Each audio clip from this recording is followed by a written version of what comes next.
Today we're going to be doing a quick walkthrough of this Butterfly Bijou mini album. The paper is from Stampin' Up. It came out a little while ago. I don't believe that it's available anymore, so stay tuned.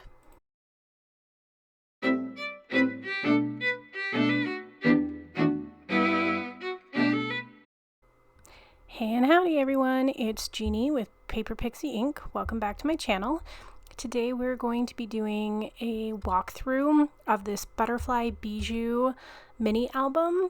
The paper collection is actually from Stampin' Up. It came out maybe a year or so ago, so I don't believe that it's available anymore, but it was a 6x6 paper collection, so the stamp, I can't remember where the stamp came from. The frame is cut out in some white cardstock and then a piece of white glitter cardstock, and it's the pink fresh stitched scalloped circles. And then I just used a little bit of bling and some flowers from Recollections, I believe. So it's a pretty basic album. It is a 6x6, so the pages are 6 1/4 by 6 1/4, and the album itself is 6 1/4 by 6 1/2, I believe. So each page is pretty much the same. They all have these little photomats and then some stamps that say like memories and weekend stories and remember this and a time to remember.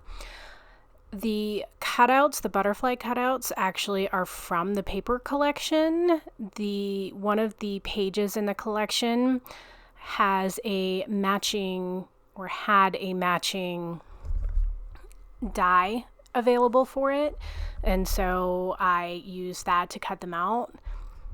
So I have a couple of little pages where I have some tuck spots, so I added some tags and extra journaling cards and photomats and whatnot. But they all pretty much are the same. They have smaller or slightly larger photomats, and then each of the pages is also a tuck or a pocket, and so you can put photos on those extra large photomats as well. And then for each of the pages, in between them, I also put a piece of pattern paper to match. And then this last page is just a large belly band, and then we have a small waterfall feature that is magnetized closed. So again, pretty simple and straightforward. Hope you enjoyed it. As always, if you're interested in seeing more, don't forget to click on that subscribe button. Thanks, everyone.